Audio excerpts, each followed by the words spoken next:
रसिका हो नमस्कार. Saptarang media YouTube चॅनलमध्ये तुम्हा सर्वांचं स्वागत. आज आपण ज्यांची मुलाखत घेणार आहोत ते असं व्यक्तिमत्व आहे ज्यांनी आपल्या आयुष्याचा प्रत्येक श्वास सामाजिक परिवर्तनासाठी दिला आहे.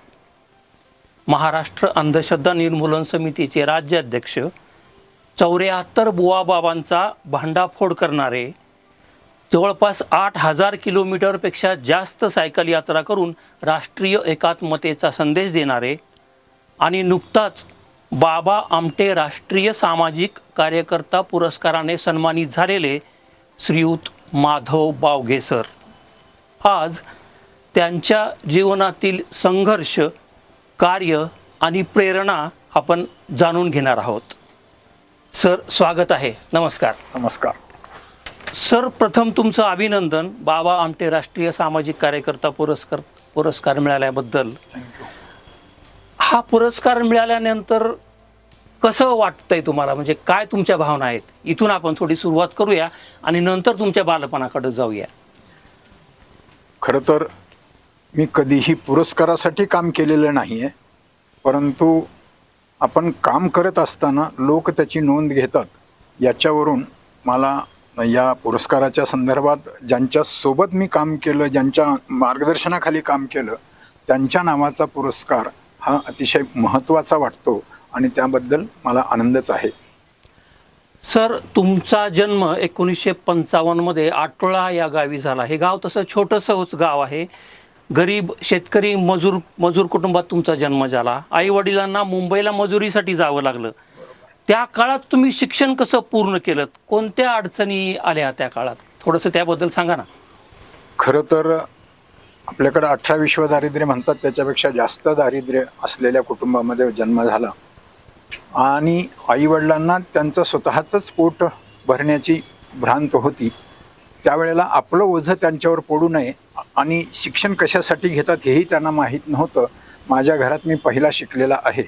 त्यावेळेला एकूणच मला प्राध्यापक राम तोंडारे असतील, रमाकांत गंगापुरी असतील, यांच्या प्रेरणेमुळं तू शिकलं पाहिजे असं त्यांची भूमिका होती आणि आईवडिलांना सुद्धा वाटत होतं की मुलांनी शिकलं पाहिजे. आमचं आयुष्य असं गेलं तरी गेलं, पण मुलानं शिकलं पाहिजे अशा पद्धतीनं त्यांचा निर्धार होता. त्यामुळं घरात दारिद्र्य असताना सुद्धा आपण आपलं ओझं दुसऱ्यावर न टाकता आपल्या कष्टावर जगणं गरजेचं आहे. आणि म्हणून खरं तर त्या लहानपणापासूनच अगदी मी जसं मोठा होत गेलो तसा म्हणजे सगळी कष्टाची कामं करावी लागली. म्हणजे शेतीतले सगळी कामं करावी लागली. गुराळाच्या गुत्त्यामध्ये, ऊस तोडणीच्या किंवा विहिरी खोदण्याच्या गुत्त्यामध्ये, ब्राशी खोदण्यामध्ये, अशा पद्धतीची सगळी कष्टाची कामं मला करावी लागली, कारण त्याच्याशिवाय माझं शिक्षण शक्य नव्हतं. आई वडील तर मुंबईला गेलेले होते, तुम्ही गावी एकटेच होतात. त्या एकटेपणानं तुम्हाला मोडलं की घडवलं? नाही, माझं 8वी-9वी पर्यंत आई वडील तिथेच होते. म्हणजे वडील मुंबईला गेलेले होते, परंतु आई तिथंच होती, बहिणी तिथं होत्या. आणि या वेळेला सुद्धा आई माझी 6 वर्ष आजारी होती, तरी परंतु तिचं आजारपण, घरातली कामं आणि शिक्षण आणि शेतातली मजुरीचे कामं, या सगळ्या संघर्षामध्ये अगदी काठेवर तारेवरची कसरत होती. तरी परंतु आपणाला याच्याशिवाय पर्याय नाही, म्हणून ते करावं लागलं मला. मग शालेय शिक्षणानंतर तुम्ही राजश्री शाहू महाविद्यालयात आलात, म्हणजे तिथं तुम्हाला ॲडमिशन मिळालं. मला वाटतं कमवा आणि शिका योजनेअंतर्गत तुम्ही ॲडमिशन घेतलं. तर प्राचार्य जनार्दन वाघमारे सर, प्राध्यापक मधुकर मुंडे यांच्या शिक्षकांनी तुम्हाला कशी मदत केली? खरं तर प्राथमिक शिक्षण माझ्या आजीकडे झालं, कारण आईवडिलांच्याकडे दारिद्र्य होतं. आजीसुद्धा तिला सावत्र मुलगा होता, त्याच्यामुळे तिला हिस्सा म्हणून 100 रुपये आणि 12 मन माल मिळत होता आणि म्हणून तिच्याकडे माझं प्राथमिक शिक्षण झालं. त्याच्यानंतर हायस्कूलचं शिक्षण आटोळ्याला झालं आणि आटोळ्याला शिक्षण घेतल्यानंतर मला खरं तर उदगीरला नाये डोळे सरांच्या कॉलेजमध्ये शिकायचं होतं, कारण रेल्वेनी फुकट जात होती सगळी मुलं आणि म्हणून तो खर्च पडणार नाही म्हणून तिकडे जायचं होतं. परंतु आजीने तुला मी जेवणाखाण्याची व्यवस्था करते असं म्हटल्यामुळं मी लातूरला प्रवेश घ्यायचं ठरवलं आणि ज्या वेळेला राजर्षी शाहू महाविद्यालयामध्ये प्रवेश घ्यायला आलो त्यावेळेला प्राध्यापक R.L. कावळे सर यांची भेट झाली आणि ते कॉमर्सचे होते, त्यांच्यामुळं कॉमर्सला प्रवेश घ्यावा लागला आणि ते माझे खरे शिक्षणाचे पालक झाले. आणि महाविद्यालयाचे प्राचार्य डॉक्टर जनार्दन वाघमारे सर होते, संस्थेचे अध्यक्ष डॉक्टर गोपाळराव पाटील होते. या सगळ्यांशी माझी अगोदर कावळे सरांची भेट झाल्यानंतर त्यांनी बाकीचं मुंडे सर असतील, वाघमारे सर असतील, जाधव सर असतील यांच्याशी ओळख करून दिली आणि त्या सगळ्यांनी माझे अस्तेवाईकपणे पूर्ण फॅमिलीचा त्यांनी माहिती घेतली आणि त्या माहितीच्या आधारावर त्यांनी मला कमवा शिका योजनेमध्ये, मला शिक्षण शक्यच नव्हतं म्हणून कमवा शिका योजनेमध्ये माझं तिथे नाव ॲड केलं गेलं. महाविद्यालयीन शिक्षण तुम्ही सामाजिक कार्याकडे कसे वळलात? हां, सामाजिक कार्याकडे वळण्याचं कारण म्हणजे मी महाविद्यालयामध्ये प्रवेश घेतल्यानंतर बाबा आमटेंच्या इकडे 15 मे ते 22 मे श्रमसंस्कार छावणी असते आणि महात्मा बसवेश्वर महाविद्यालयातले प्राध्यापक डॉक्टर सोमनाथ रोडे हे सातत्याने तिकडे जायचे आणि त्यांनी मग मला विचारलं आणि वाघमारे सरांनीही जाण्याची परवानगी दिली आणि मग त्यामुळं मी बाबा आमटेंच्या इकडे पहिल्यांदा श्रमसंस्कार छावणीमध्ये गेलो आणि तिथं गेल्यानंतर तिथलं जे वातावरण बघितल्यानंतर आपलं दारिद्र्य फार कमी आहे, आपल्यापेक्षा सुद्धा अतिशय हीन दर्जाचं जीवन जगणाऱ्या लोकांना सुद्धा कशा पद्धतीनं बाबा आमटेंनी त्यांचा स्वाभिमान जागवला. त्या ठिकाणी स्वकष्टावर स्वतःच्या कर्तृत्वावर आपण उभं राहिलं पाहिजे अशा पद्धतीची भूमिका तिथली सगळं बघितल्यानंतर मला तो सामाजिक कार्याकडे वळता आलं. आणि मी एक बघितलं की बाबा आमटेंच्या इकडं एवढं मोठं प्रकल्प आहे, तो मोठा जवळपास 26-27 प्रोजेक्ट तिथे चालतात. तिथे गेल्यानंतर संपूर्ण प्रकल्पामध्ये कुठेही देवाचं मंदिर नाही आहे. अच्छा. आणि तिथे मग बाबा आमटेंना विचारायचे, मग आम्ही कार्यकर्ते लोक विचारायचे तुम्ही देव मानत नाही का? तर ते असं सांगायचे की माझा पेशंट हाच माझा देव आहे, अशा पद्धतीनं त्यांनी सांगितलं गेलं. आणि त्याच्यामुळे त्याच्या अगोदर मी 18 विश्व दारिद्र्य आहे म्हणून देव तरी आपलं भलं करेल म्हणून सातत्याने देवाची आराधना करायचो, सगळे कर्मकांड करायचो. परंतु बाबा आमटेंच्या इकडे गेल्यानंतर मात्र हे मला प्रत्यक्ष पाहायला मिळाल्यानंतर मग मात्र माझा पूर्णतः सामाजिक क्षेत्राकडे कल वळला. सर, तुम्ही आत्ताच सांगितलं की बाबा आमटेंच्या श्रमसंस्कार शिबिरातून तुमची तशी सुरुवात झाली सामाजिक कार्याची. तर तिथून तुम्ही श्रम ही पूजा ही प्रेरणा घेतली.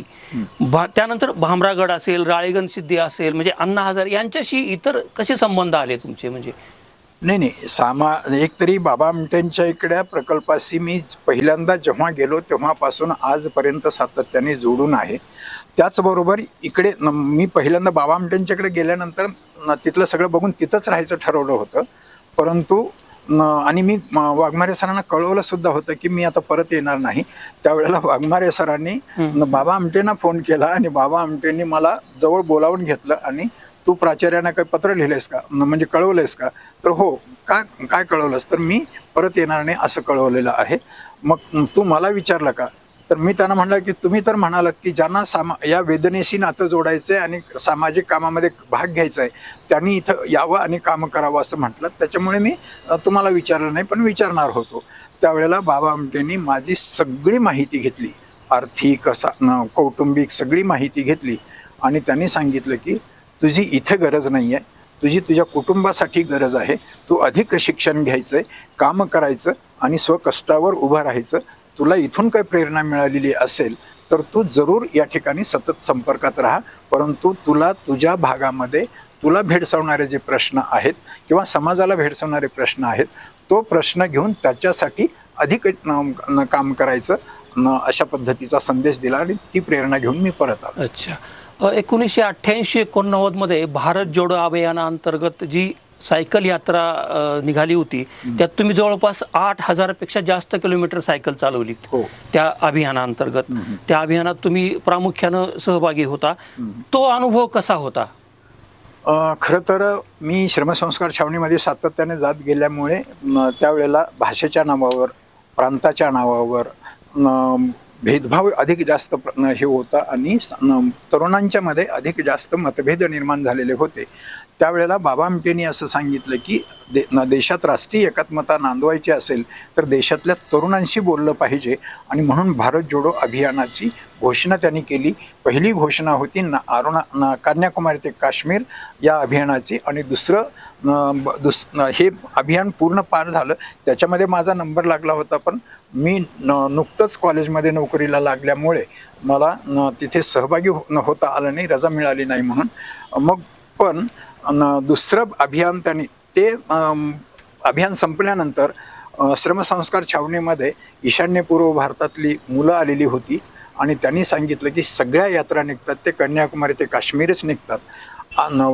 कपडा हा फक्त उभ्या धाग्यानेच विणला जातो का, त्याला आडवे धागे सुद्धा लागतात आणि त्यामुळे आमच्याकडे कोणी लक्ष देत नाही असं म्हटल्यामुळे बाबा आमटेंनी तिथंच जाहीर केलं की दुसरं अभियान हे अरुणाचल ते गुजरात अशा पद्धतीचं भारत जोडो अभियान त्यांनी डिक्लेअर केलं आणि त्याच्यामध्ये नंबर लागल्यानंतर त्या ह्याच्यामध्ये मी महाविद्यालयाला रजा टाकून आणि बऱ्याच संस्थांचे अशा ह्याचे लोक तिथं सहभागी झालेले होते आणि मला वाघमारे सरांनी पाठवलं आणि तिथून मी सहभागी झालो. Arunachal, Nagaland, Manipur, Mizoram, Tripura, Assam, West Bengal, Sikkim, Bihar, Orissa, UP, MP, Rajasthan आणि गुजरात अशा पद्धतीचा तो जवळपास 8160 किलोमीटरचा अंतर सायकलवर होता आणि त्यामुळं सायकलवर पूर्ण हा देश पाहायला मिळाला आणि देशातलं वातावरण पाहायला मिळालं आणि देशातल्या लोकांशी संवाद करायला मिळाला. खरं तर पुरस्कारासाठी कोणी सामाजिक कार्य करत नसतं, तुमच्यासारखा व्यक्ती तर नाहीच नाही. पण 1991 मध्ये तुम्हाला राष्ट्रीय युवा पुरस्कार मिळाला. तो एक थोडासा टर्निंग पॉईंट ठरला का? म्हणजे त्यावेळी खरं तर मराठवाड्यातल्या युवकाचा हा सन्मान म्हणजे खूप मोठी गोष्ट होती त्यावेळी.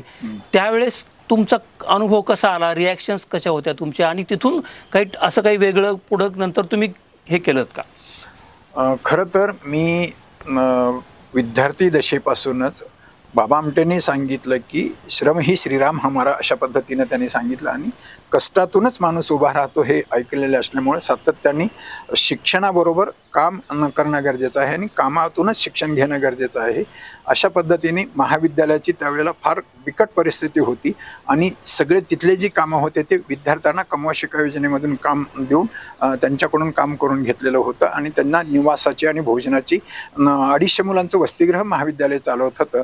त्या वसतिगृहामध्ये मला राहणं आणि जेवणं फुकट राहणं आणि फक्त तिथं काम करणे अशा पद्धतीची ही मिळाली आणि त्याच्यामुळे मला त्या सगळ्याच क्षेत्रामध्ये मी वसतिगृहात काम करायचं, कॉलेजचं काम करायचं, राष्ट्रीय सेवा योजना किंवा रोटरी, लॉयन्स यांच्या माध्यमातून किंवा ग्रामीण भागातल्या शिबिरांच्या माध्यमातून सातत्याने मी उपक्रमशील राहायचो. रक्तदानाच्या कामामध्ये मी स्वतः 63 वेळेला रक्तदान केलेलं आहे आणि माझी पत्नीने केलेलं आहे, मुलांनी केलेलं आहे. अशाच पद्धतीनं सगळ्या सामाजिक क्षेत्रामध्ये गुंतून राहत होतं. त्यावेळेला एक मला जिल्हा क्रीडा म्हणजे कलेक्टर ऑफिसमधून एक माणूस आला आणि तुमचा बायोडेटा द्या असं सांगितलं आणि मग कशासाठी तर असा पुरस्कार आहे त्याच्यासाठी प्रस्ताव पाठवायचा आहे. तर मी वाघमारे सरांना विचारल्यानंतर वाघमारे सर म्हणाले असे पुरस्कार हे राजकीय लोकांच्या संबंधित लोकांना मिळतात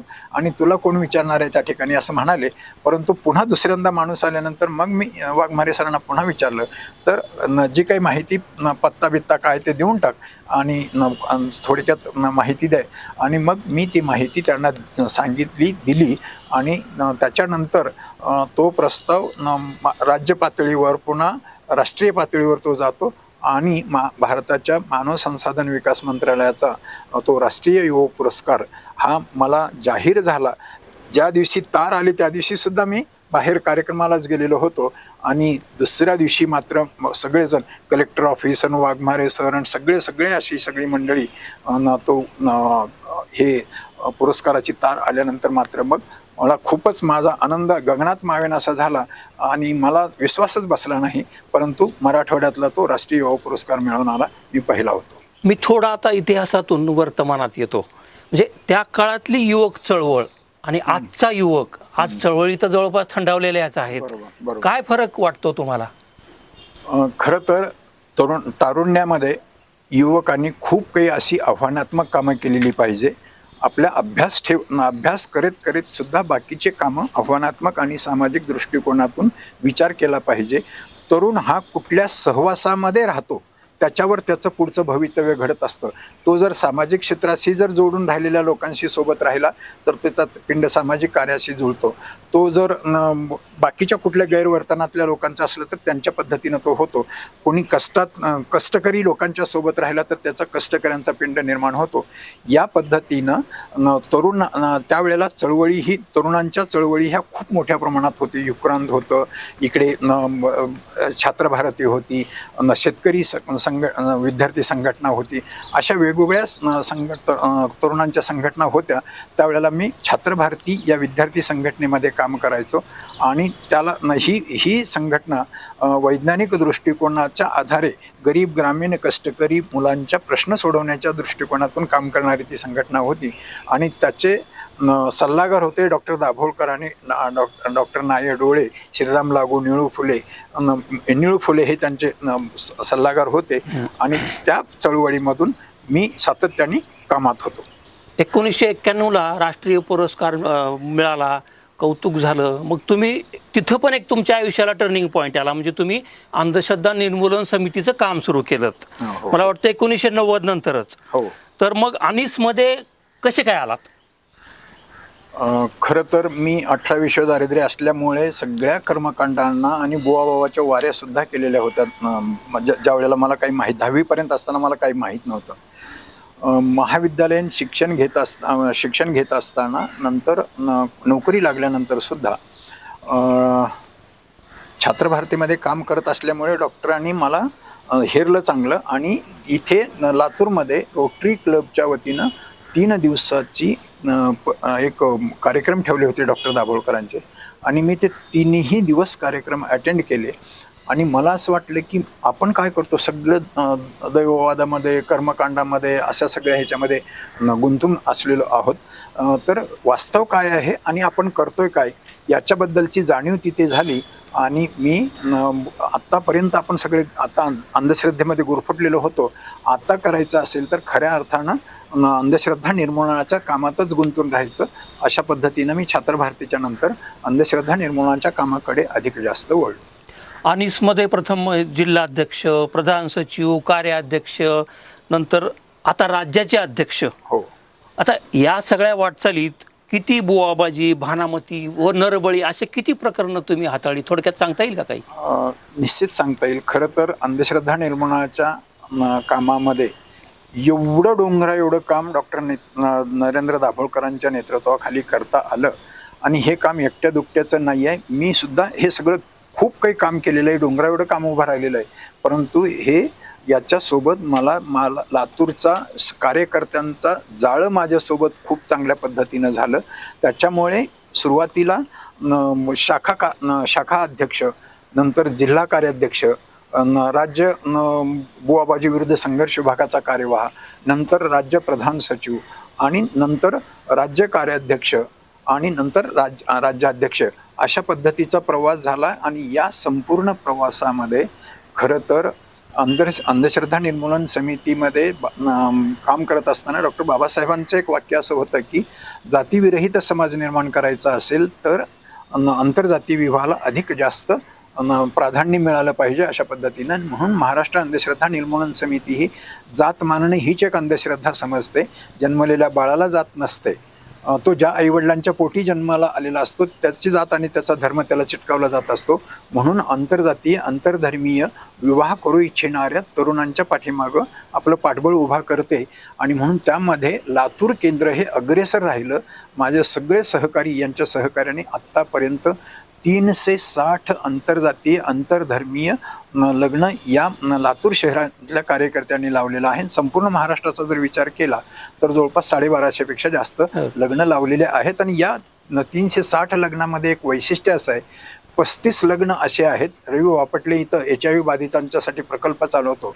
त्यातले 35 जोडप्यांचा लग्न या ठिकाणी, मुलगा HIV बाधित आहे, मुलगी HIV बाधित आहे. आणि त्यांनी ते तरुण आहेत, त्यांना सुद्धा भावना आहेत, म्हणून त्यांचं लग्न लावून बघूया असं रवी बापट यांनी सांगितल्यानंतर 35 लग्न लावली. त्यातले काही जोडप्यांना मुलं झालेली आहेत, ती सगळी मुलं हे निगेटिव्ह आहेत. त्याचबरोबर बुवा बाबांचा भांडाफोड, जवळपास 74 बुवा बाबांचा भांडाफोड केलेला आहे. ह्याच्यात 700 पेक्षा जास्त भानामतीच्या केसेस, मराठवाड्यामध्ये खूप भानामतीचे प्रकार अधिक जास्त होते. भानामती प्रबोधन धडक मोहीम डॉक्टर दाभोळकरांच्या सोबत, त्याच्यामध्ये वाघमारे सर सुद्धा होते, यांच्यासोबत भानामती प्रबोधन धडक मोहीम राबवली. आणि त्याचबरोबर पोतराज प्रथेमधून 12 पोतराजांना त्याच्यातून मुक्त केलं गेलं. गावात जत्रा यात्रांच्या मधून ज्या पशुहत्या केल्या जातात त्या जवळपास 3 गावातल्या पशुहत्या बंद करण्यात आल्या. असं खूप काही काम या ठिकाणी यांच्या माध्यमातून करता आलं. 1993ला किल्लारीचा तो महाप्रलयंकारी भूकंप झाला. त्यानंतर तुम्ही निर्भय मानस मोहीम ही योजना राबवली होती. डॉक्टर नरेंद्र दाभोळकर असतील, श्रीराम लागू असतील, निळू फुले यांची व्याख्यानं मला वाटतं तुम्ही आयोजित केली होती. इतरही काही काम झालं असेल. तर भूकंपग्रस्तांची कशी मदत केली तुम्ही याच्याशिवाय? नाही, ज्या वेळेला 1993ला भूकंप झाला त्यावेळेला वातावरणच एवढं विदारक हे होतं. खरं तर ज्या दिवशी भूकंप झाला त्या दिवशीपासूनच आम्ही त्या ठिकाणी मदत कार्यामध्ये गेलो. अक्षरशः ढिगाऱ्या खाल्ली, लोक जिवंत असलेली काही काढली आणि प्रेतसुद्धा तिथून काढली.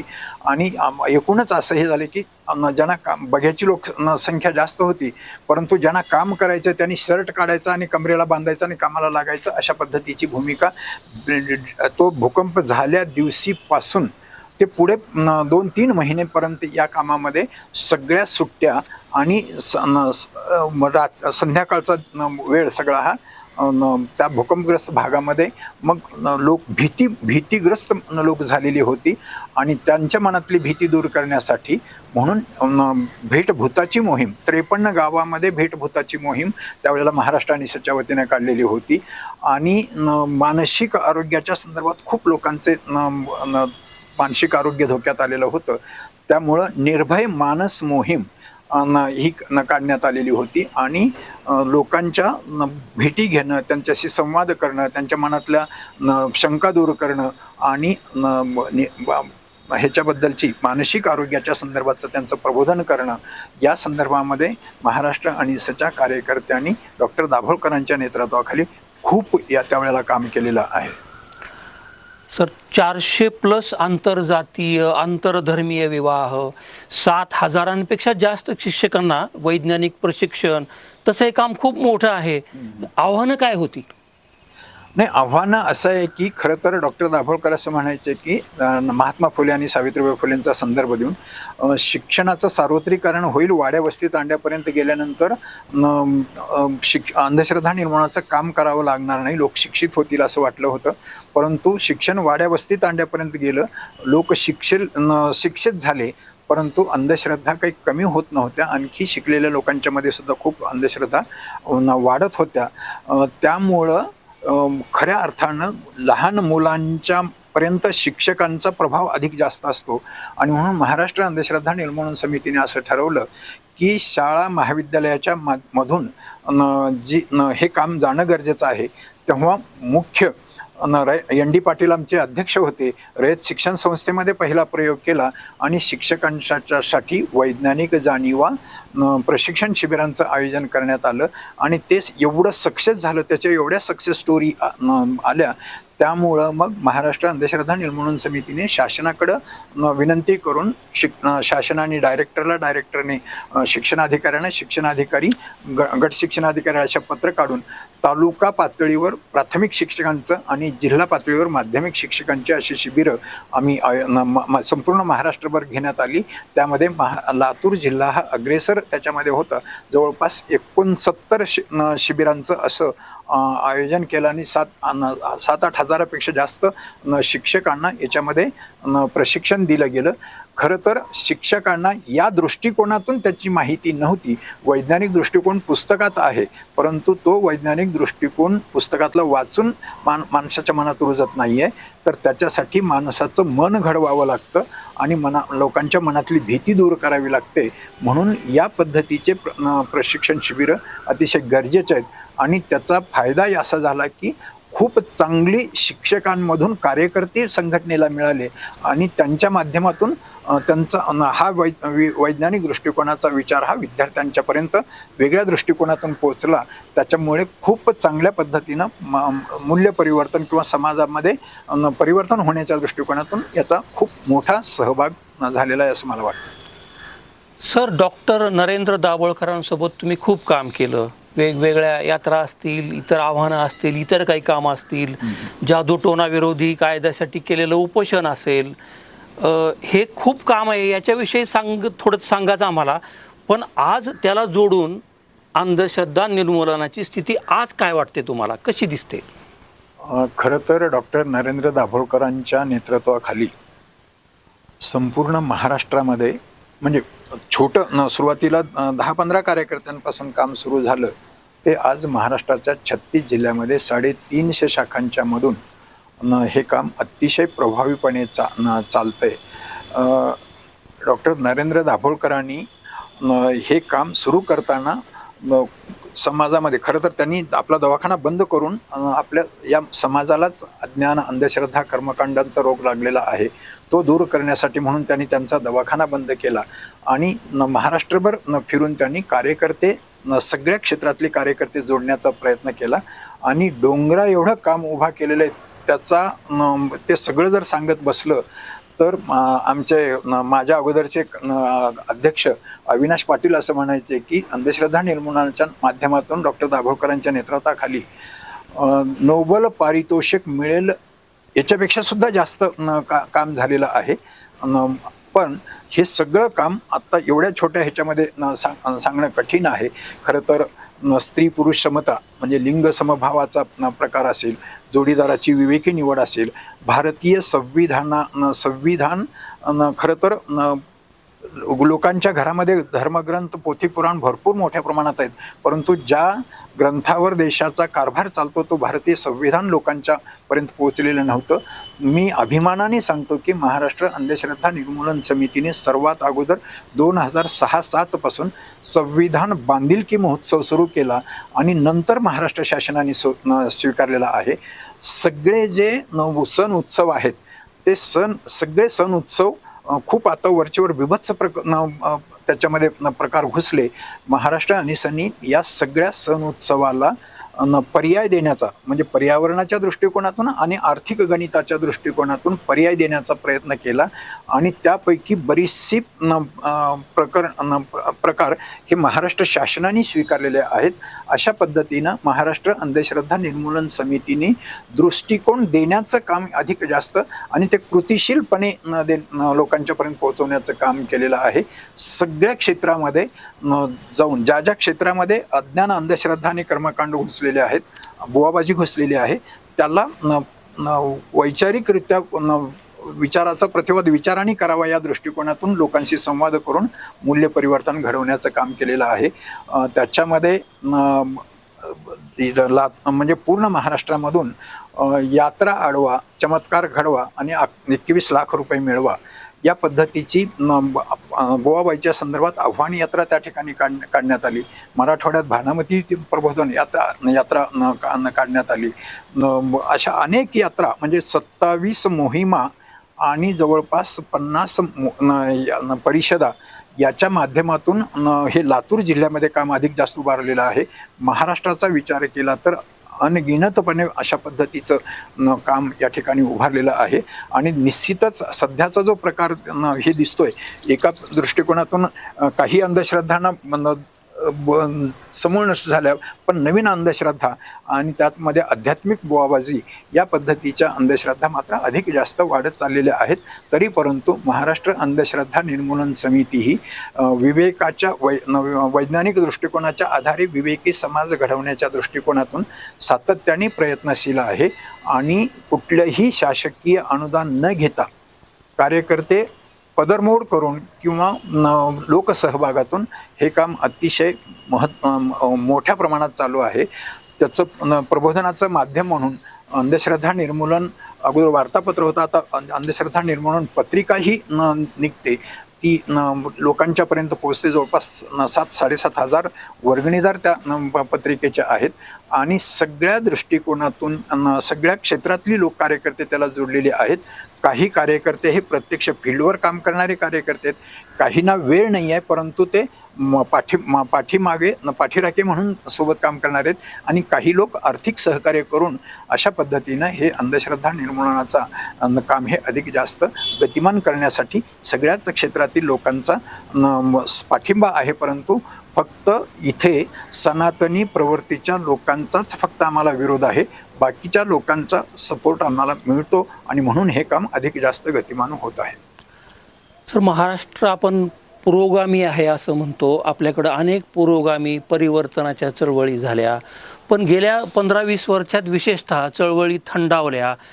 जातीय धार्मिक ध्रुवीकरणाचं जे काही समाजात सध्या आपण अवस्था बघतो आहोत, ती अस्वस्थ वर्तमानाबद्दल काय सांगाल? कसं वाटतं तुम्हाला सध्या? खरं तर राजकारणाचा भाग असा असला पाहिजे की समाजाला विवेकी बनवणं, त्यांना स्वतःच्या कर्तृत्वावर उभा करण्याच्या दृष्टिकोनातून काम करणं गरजेचं आहे. परंतु समाजामध्ये जातीय, धार्मिक आणि बुवाबाजीच्या माध्यमातून खूप मोठ्या प्रमाणात समाजामध्ये गढूळ वातावरण झालेलं आहे.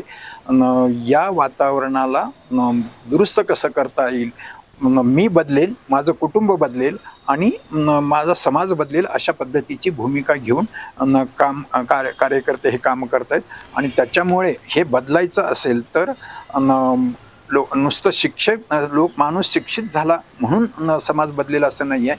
त्याचा दृष्टिकोन बदलणं गरजेचं आहे, त्याचे विचार बदलणं गरजेचं आहे. खरं काय, खोटं काय, योग्य काय, अयोग्य काय, चांगलं काय, वाईट काय, याच्याबद्दलचा निर्णय घेण्याचा आत्मविश्वास जागा करण्याचं काम महाराष्ट्र अंधश्रद्धा निर्मूलन समिती करते. आपल्याकडं जे काही सगळं घडतं, उपास तापास करणं किंवा वाऱ्या करणं किंवा हे जे अंधश्रद्धा वाढीस कशामुळे लागल्या तर भीतीमधून वाढीस लागलेल्या आहेत. महाराष्ट्र अंधश्रद्धा निर्मूलन समिती लोकांच्या मनातली भीती दूर करते आणि त्यांचा आत्मविश्वास जागा करते. त्यांचा आत्मविश्वास जागा केला की त्यांच्यानी जे शक्य नाही आहे ते प्रयत्नांनी शक्य करू शकतात आणि मनात जर भीती असेल तर त्याच्याने जे शक्य आहे ते सुद्धा ते करू शकत नाहीत. अशा पद्धतीचा एक आत्मविश्वास जागा करण्याचं काम महाराष्ट्र अंधश्रद्धा निर्मूलन समिती करते. सर, जादू टोना विरोधी कायदा हे अनिशच्या कामाचं तसं अत्युच्च एक काम आहे. मला वाटतं साधारणतः 1990 पासून हा तुमचा लढा सुरू झाला. त्यासाठी तुम्ही उपोषण केलं, कायदा नंतर झाला. महाराष्ट्र हे पहिलं राज्य होतं असं कायदा करणारं. कदाचित देश पातळीवर आता असा कायदा होईलही.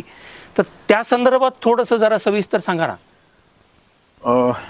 खरं तर अंधश्रद्धांच्या बाबतीत आणि बुवाबाजीच्या संदर्भामध्ये स्वतंत्र कायदा असा नव्हता आणि मग लोक जात आणि धार्मिक क्षेत्र असं होतं की तिथं कायदाच पोचत नाही आहे आणि धर्माचा आधार घेऊन या ठिकाणी अंधश्रद्धा आणि बुवाबाजींचं प्रमाण अधिक जास्त वाढलेलं होतं. तेव्हा सुरुवातीपासूनच याच्यासाठी एक स्वतंत्र कायदा आहे. याच्यासाठी 1990ला पुण्यामध्ये राज्य पातळीवरची परिषद झाली आणि तिथून जादू टोनाविरोधी कायद्याच्या संदर्भात मागणी केली गेली आणि मग तो कायद्याचा ड्राफ्ट म्हणजे डॉक्टर नरेंद्र दाभोळकर असतील, ND भास्करराव मिसर असतील, M.B. पवार असतील, चंद्रशेखर धर्माधिकारी असतील, या सगळ्यांच्या सहभागातून जादू टोनाविरोधी कायद्याचा ड्राफ्ट तयार केला आणि तो शरद पवारांच्या इकडे पाठवला. शरद पवार मुख्यमंत्री होते त्यावेळेला पाठवला गेला. तेव्हापासून सतत 23 वर्ष हे जनतेच्या दरबारात आणि 18 वर्ष हे महाराष्ट्र शासनाच्या दरबारामध्ये जादू टोनाविरोधी कायद्यासाठी सातत्याने संघर्ष करावा लागला. याच्यासाठी स्वतःच्या थोबाडीत मारो आंदोलन असेल, स्वतःच्या रक्ताने सह्या करणं असेल, अशा वेगवेगळ्या पातळीवरचं सातत्याने ते आंदोलन चालू ठेवलं जनतेच्या दरबारात आणि शासकीय पातळीवर. परंतु जादू टोनाविरोधी कायदा डॉक्टर असेपर्यंत तो होऊ शकला नाही आणि डॉक्टरांचा खून झाल्यानंतर मात्र चौथ्या दिवशी तो कायदा कायद्याचं अध्यादेश मंजूर केला गेला, याच्यासाठी आम्हाला आमचा नेता गमवावा लागलेला आहे. हा सहजासहजी कायदा झालेला नाही. त्याच्या अगोदर डॉक्टर दाभोळकर आणि मी गांधी चौकामध्ये 10 दिवसाचं उपोषण या ठिकाणी केलं गेलं.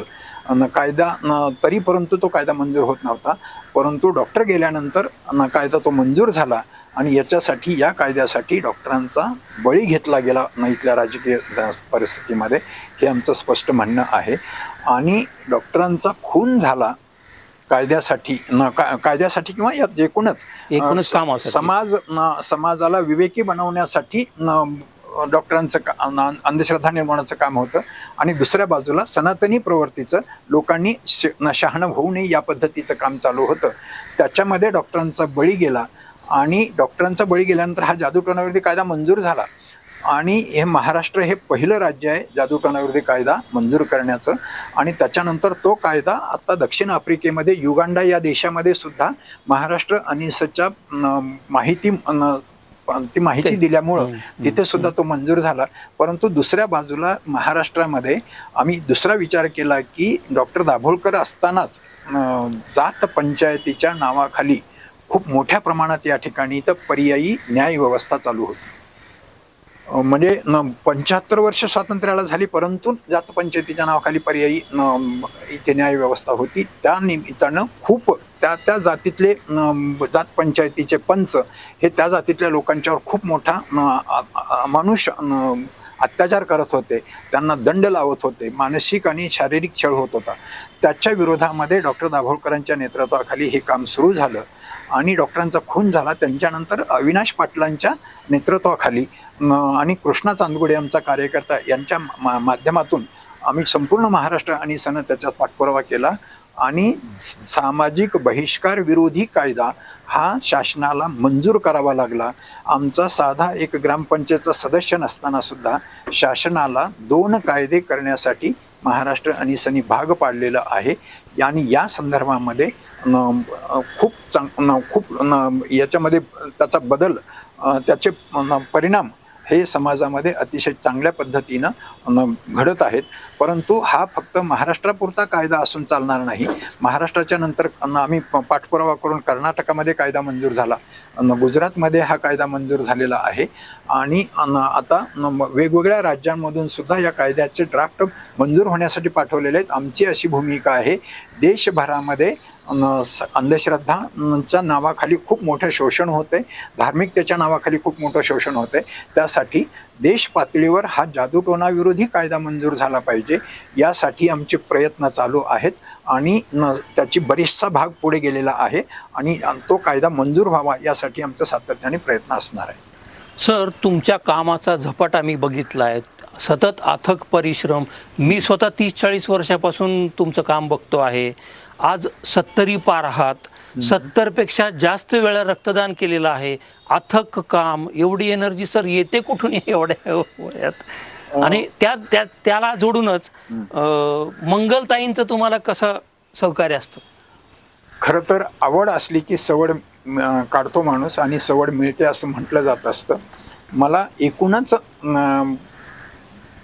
कामाचं नियोजन करून 24 तासाचं कसं नियोजन करायचं, त्याच्यामध्ये कुठलं प्राधान्याने काम करायचं अशा पद्धतीचं मी ठरवून काम केलं. नोकरीच्या मध्ये कुठलाही त्याच्यामध्ये कुचराही भाव केलेला नाही आणि चळवळीसाठी वेळ हा कुटुंबातलाच दिला जातो. खरं तर बऱ्याच वेळेला कार्यकर्त्यांचं असं होत असतं की लोक घरात कुटुंब साथ देत नाही असं म्हटलं जातं, परंतु माझ्यामध्ये मी स्वतः बदललो, माझे आई वडील बदलले, माझे भाऊ बहीण बदलले आणि माझी बायकोसुद्धा बदलली. खरं तर एवढं दैववादी असणारे सगळं कुटुंब आता आज माझ्या घरामध्ये कुठल्याही देव नाही, मूर्तीपूजा नाही आहे. जिवंत माणसामध्ये देव बघितला जातो. संत समाजसुधारकांचा विचार हा महाराष्ट्र अनिसच्या माध्यमातून लोकांच्यापर्यंत पोहोचवला जातो. संत समाजसुधारकांनी सांगितलं की जिवंत माणसामध्ये देव बघा, त्या पद्धतीनं जिवंत माणसामध्ये देव बघितला जातो. डॉक्टर दाभोळकरांनी एक युक्ती काढलेली होती आमच्या द्विदशकपूर्तीच्या वेळेला. त्याने एक असं हे केलं होतं की कार्यकर्ते वेळ देतात ते कुटुंबातलाच वेळ देतात, नोकरीतला किंवा व्यवसायातला वेळ देऊ शकत नाही. तेव्हा कुटुंबियांमध्ये त्या कार्यकर्त्यांचं काय मत आहे याबद्दलचा एक सेशन ठेवलं होतं 2 तासाचं. त्याच्यामध्ये कुणाची बहू, कुणाची बहीण, कुणाची बायको, कुणाची मुलगी, कुणाचा मुलगा अशा पद्धतीचे लोक निवडलेली होती आणि त्यांचं मनोगत त्या कार्यकर्त्यांच्याबद्दल त्या कुटुंबियांचं मनोगत त्याच्यामध्ये ठेवलेलं होतं. त्याच्यामध्ये माझ्या पत्नीचाही सहभाग होता.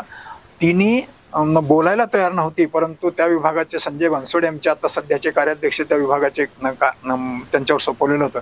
त्यांनी प्राचार्य सविता शेटे यांनी तिला सांगितल्यानंतर ती बोलायला तयार झाली आणि मी तिला एक शब्दही सुचवला नाही. तिने 3 पानाचं लिहिलं आणि ते फक्त टाईप करून दिलं आणि न बोलणारी मंगल ही त्या ठिकाणी तिला वेळ संपला म्हणून हे करावं लागलं. परंतु ती बोलत असताना सगळा इतिहास तिने सांगितला आणि तिच्यामध्ये कसा बदल झालेला आहे, पूर्णतः कुटुंबामध्ये कसा बदल झालेला आहे हे तिने सांगितलं. त्याच्यामध्ये शेवटी एक सांगितलं, माधव बावगेंना घरात कुठला कार्यक्रम असेल वेळ नसतो, कोणी नातेवाईकांचा कार्यक्रम असेल वेळ नसतो, कोणी मेलेलं नातेवाईकाच्यातलं तर तू जा, त्यांना वेळ नसतो, कुणाचं लग्न आहे नातेवाईकाच्यात त्यांना वेळ नसतो, माझ्या सख्या भावाच्या लग्नाला सुद्धा आले नाहीत असं तिने स्पष्टपणे खंत व्यक्त केली. आणि शेवटी म्हणाली, अंधश्रद्धा निर्मूलनाचं काम म्हटलं तर मेलेलं उठतील अशा पद्धतीने तिने व्यक्त केले. परंतु कुठलंही काम कुटुंबाच्या सहकार्याशिवाय, विशेषतः पत्नीच्या सहकार्याशिवाय होऊ शकत नाही. आपल्याकडं नारी के बिना हर बदलाव अधुरा आहे असं म्हटलं जात असतं. तिचं पूर्णतः सहकार्य मला चळवळीमध्ये मिळालं. ती फक्त मलाच पाठिंबा दिला नाही तर स्वतः सुद्धा सक्रिय सहभागी झाली. माझ्या घरात सातत्याने कार्यकर्त्यांची वर्दळ असायची. त्यांना पहिल्यांदा तुम्ही जेवलात का नाही, कधी जेवलात, अशा पद्धतीनं हे करून सगळ्यांच्या जेवणा खाण्याची व्यवस्था ती करायची आणि सोबत चळवळीमध्ये सहभागी राहायची. सगळे महाराष्ट्रातले कार्यकर्ते त्या ठिकाणी घरात येऊन गेलेले आहेत आणि मला अभिमानानं सांगावं असं वाटतं की प्रकाश आमटे, विकास आमटे, मंदा आमटे, भारती आमटे, अण्णा हजारे, मेधा पाटकर, श्रीराम लागू, निळू फुले, सिंधुताई सपकाळ, सत्यपाल महाराज, यशवंत सुब्बाराव, ही अशी सगळी मंडळी माझ्या घरी येऊन गेलेली आहेत. आणि डॉक्टर दाभोळकरांचा मुक्काम तर घरीच असायचा आणि त्यामुळं तिला या कामाबद्दलची एवढी आवड निर्माण झाली. माझे आईवडील जेवढे गेल्यानंतर जेवढे ती रडली नाही, तेवढे डॉक्टर दाभोळकरांचा खून झाल्यानंतर मात्र खूप मोठ्या प्रमाणामध्ये तिला दुःख झालेलं होतं. सगळ्यांनाच दुःख झालेलं होतं, परंतु ती सुद्धा त्या ह्याच्यामध्ये अधिक जास्त व्यक्त करत होती आणि त्यामुळं तिचा सहभाग असल्यामुळेच मी हे सगळं करू शकलो, अन्यथा मी काही करू शकलो नसतो. सर, मुलाखतीच्या आता शेवटच्या टप्प्यावर आपण आहोत.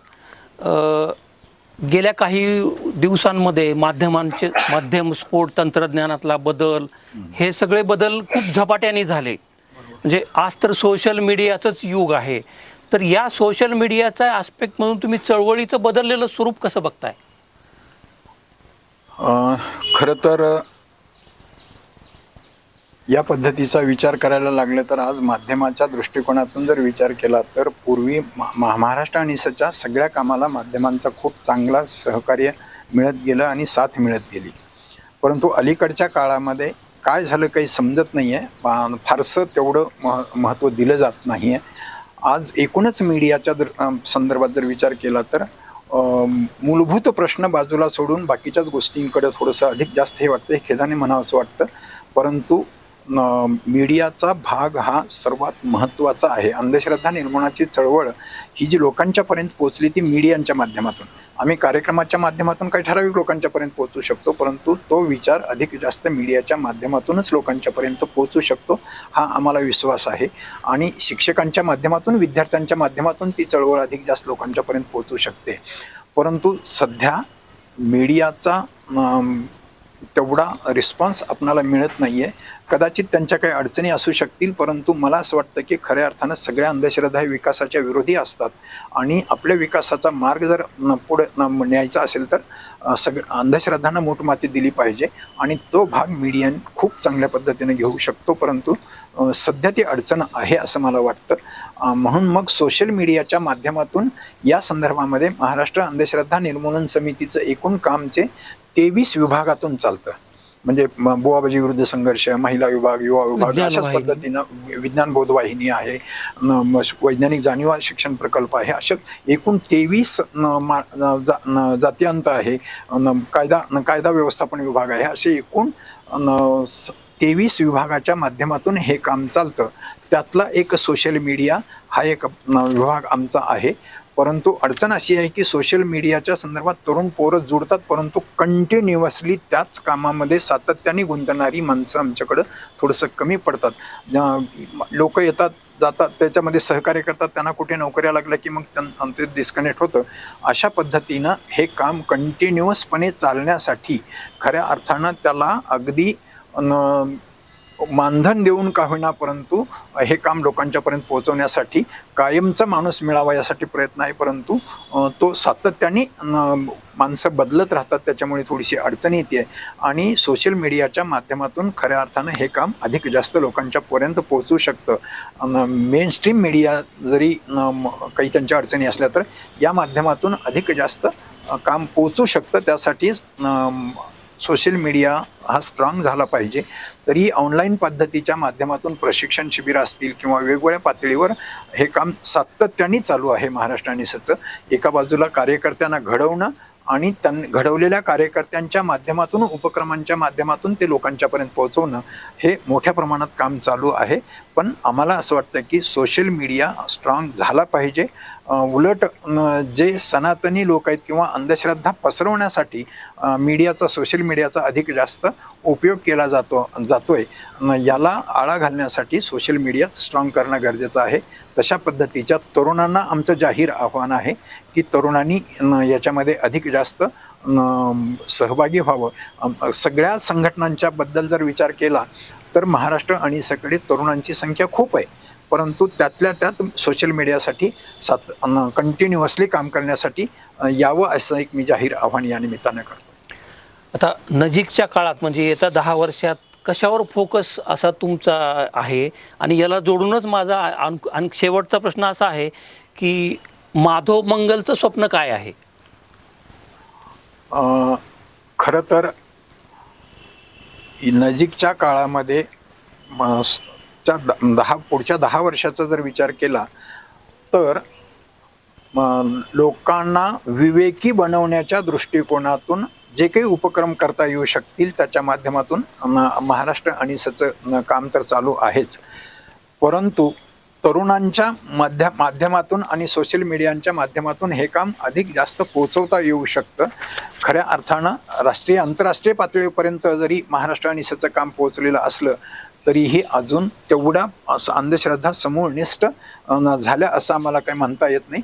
उलट डॉक्टर दाभोळकर म्हणायचे, हे काम दशकाचं नाही तर शतकाचं काम आहे. सातत्याने हे काम करत जावं लागतं. कार्यकर्त्यांना असं वाटतं की आमच्या आयुष्यामध्ये हे अंधश्रद्धामुक्त महाराष्ट्र आम्ही पाहू शकत नाही आहे, परंतु ही प्रोसेस सातत्याने चालत राहिली पाहिजे आणि नवीन बदल किंवा येणारी आव्हानं आहेत त्याला ते आव्हानं पार करून त्याच्यावर मात करून एक विवेकी समाज निर्माण करण्यासाठीचं पुढच्या 10 वर्षाचा आमचा संकल्प आहे. आणि राहिला प्रश्न मंगल आणि माधवचं, तर शेवटच्या क्षणापर्यंत म्हणजे मी स्वतः जवळपास 17-18 वर्षापूर्वी बायकोची सही घेऊन देहदानाचा संकल्प केलेला आहे. हे बघून तिने सुद्धा रक्तदान केलं आणि तिने सुद्धा देहदानाचा संकल्प केलेला आहे. शेवटच्या क्षणापर्यंत जे काम आपण स्वीकारलेलं आहे त्या कामातून मुक्त होणार नाही आहे. शेवटच्या क्षणापर्यंत ते काम करत राहणार आहोत. हा आमचा दोघांचाही संकल्प आहे. पैसा हा गौण आहे.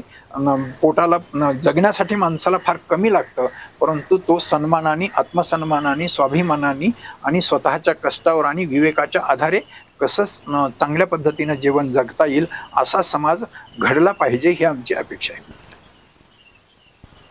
एका सामान्य शेतमजुराच्या मुलानं स्वतःचं आयुष्य असामान्य बनवलं. पुरस्कार हे केवळ त्यांच्यासाठी मैलाचे दगड आहेत, कारण हा लढा अंधश्रद्धेविरुद्धचा आहे आणि तो अजूनही सुरूच राहणार आहे.